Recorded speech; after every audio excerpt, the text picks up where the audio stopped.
Yabadabadu, bibidu.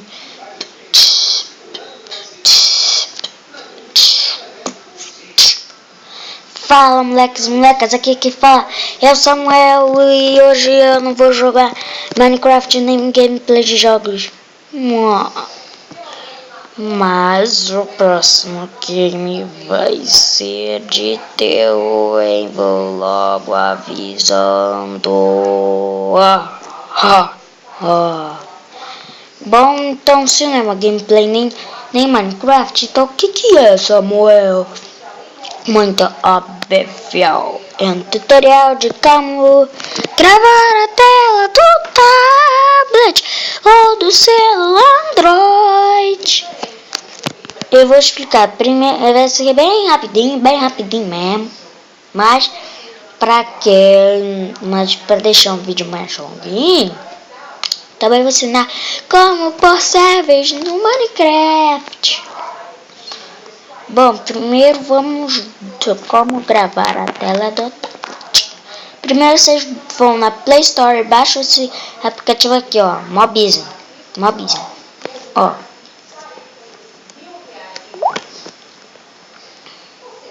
Tô sem Wi-Fi.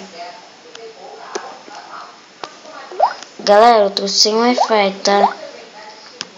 Eu tô gravando sem Wi-Fi. Só não sei como é que eu vou enviar sem Wi-Fi, meu. Quando eu ganhar Wi-Fi eu vou enviar. Aí vocês baixam o Mobizen, entram nele. Ele vai pedir umas coisas aí pra se cadastrar. Aí descadastra.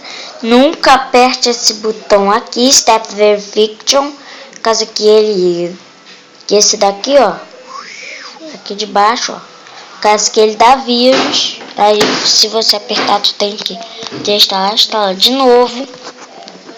Tá. Aí vai aparecer essas opções aqui, ó, e essas daqui. Quando vocês quiserem gravar, cliquem no Record Screen. Aí vai aparecer essa bolinha aqui.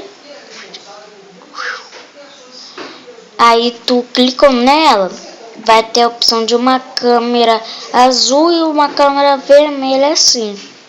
Aí tu clica na câmera vermelha, que no caso é a que eu apertei e tô gravando.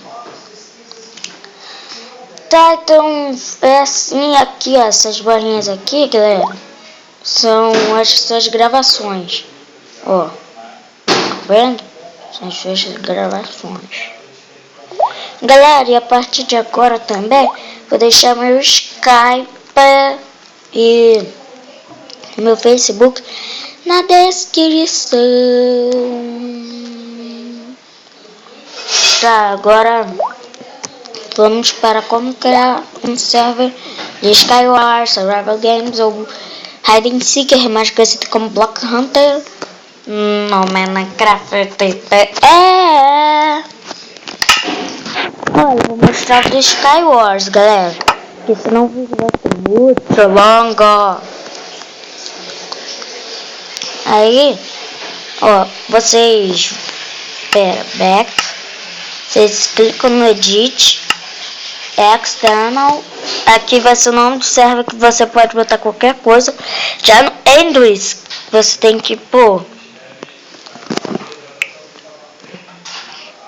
sw.lbsg.net. Samuel, você vai ficar na cama, tomar café, daqui a pouco eu já tô indo fazer comida aí. Esse daqui é do Skywars, galera. Na descrição vou deixar o do Survival Games e o do Block Hunter. Tá, e você aperta aqui no Add Server, aí vai adicionar. Bom, galera, o vídeo foi esse. Se inscreva no canal se ainda não forem inscritos, é nóis e tchau!